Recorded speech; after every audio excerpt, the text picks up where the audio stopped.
Cette semaine dans la vie, en couverture, nous vous proposons un dossier sur les femmes de l'ombre. Les femmes de l'ombre ? Oui, les religieuses. Elles structurent toute l'Église et vous les rencontrez souvent, mais jusqu'à présent, elles avaient peu leur place dans les instances de gouvernement de l'Église. Mais deux nominations très importantes à des postes clés au Vatican sont peut-être en train d'amorcer un début de changement. Nous en avons profité pour donner la parole à ces femmes, que ce soit des religieuses apostoliques ou contemplatives, pour comprendre comment elles percevaient ces évolutions et leur rôle dans l'Église. Et puis cette semaine, c'est le début du carême, alors nous vous proposons des pistes pour le vivre autrement, en famille. Tout ceci est à retrouver bien sûr en kiosque, sur notre site internet et aussi sur notre application mobile. Bonne semaine à tous! Bonjour, engagez-vous, c'est l'invitation lancée par France Catholique cette semaine. Engagement des catholiques dans la charité à l'occasion du Forum Viva qui va se tenir à Paris les 22 et 23 mars prochains. 50 associations se rassemblent pour mettre leurs compétences au service du prochain, tel le bon samaritain. Et puis l'engagement, c'est aussi en politique. Que dit l'Église à ce sujet ? Dans France Catholique également, on place à l'actualité avec un décryptage de la dégradation des relations franco-algériennes. Un reportage auprès des chrétiens de Syrie inquiets de l'après-Bachar al-Assad avec l'islamiste Al-Jouani au pouvoir. Et puis le bloc-notes de l'éditorialiste Gérard Leclerc qui demande à observer ce qui se passe aux États-Unis avec l'ascension de J.D. Vance à la vice-présidence. Issu d'une famille pauvre, converti au catholicisme, n'est-il pas le modèle de l'émergence d'une élite issue du peuple ?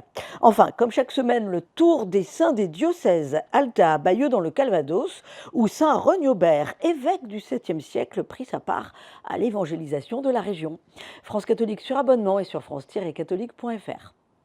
Au milieu des troubles géopolitiques mondiaux, le Liban tente de se reconstruire. Famille chrétienne s'est rendue dans des villages chrétiens du sud Liban, à quelques kilomètres de la frontière israélienne. La vie reprend peu à peu après 1 an et demi de guerre entre Israël et le Hezbollah, même si un certain nombre de déplacés des villages chrétiens sont encore dans des centres d'accueil pour réfugiés. Alors notre grand format de la semaine dans Famille chrétienne s'interroge, après des années d'épreuves avec la fin de la guerre et un nouveau gouvernement, l'heure du relèvement aurait-elle enfin sonné pour le Liban ? Dans nos pages d'actualité, les questions du patrimoine religieux des petits villages de France. Notre enquête montre ainsi comment des habitants, des élus attachés à l'église de leur village versent des sommes parfois colossales pour les sauver de l'abandon. Et puis au cœur du magazine, on se rend à Sainte-Anne-d'Auray. Le sanctuaire breton célèbre cette année les 400 ans des apparitions de Sainte-Anne à Yvon Nicolazic. Ce jubilé nous donne l'occasion de redécouvrir le message familial de la sainte patronne de la Bretagne. Bonjour à tous, dans le pèlerin cette semaine, nous vous proposons la première de nos 7 rencontres de carême avec pour thème 7 combats d'espérance. Combat parce que le carême est un temps de combat spirituel, espérance puisque c'est l'impulsion donnée à cette année jubilaire par le pape François, et aussi la raison pour laquelle cette vidéo est tournée dans la basilique Sainte-Marie-Majeure, basilique où j'accompagne un groupe de lecteurs dans leur démarche jubilaire.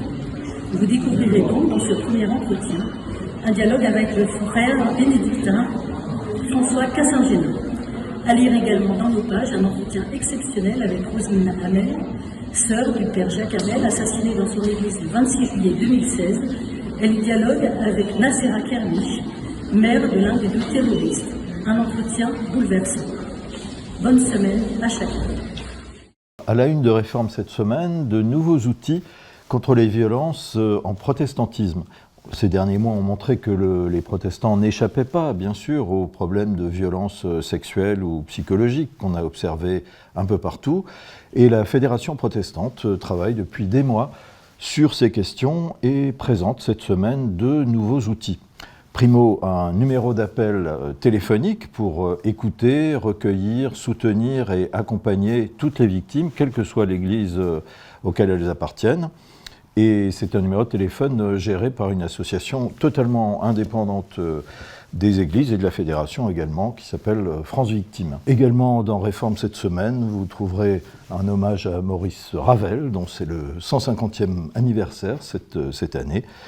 Le programme des conférences de carême également, qui seront assurées cette année par la pasteure Marie-Pierre Cournot, ou bien encore les propositions de nos lecteurs pour un renouveau de l'Église dans le courrier des lecteurs de Réforme.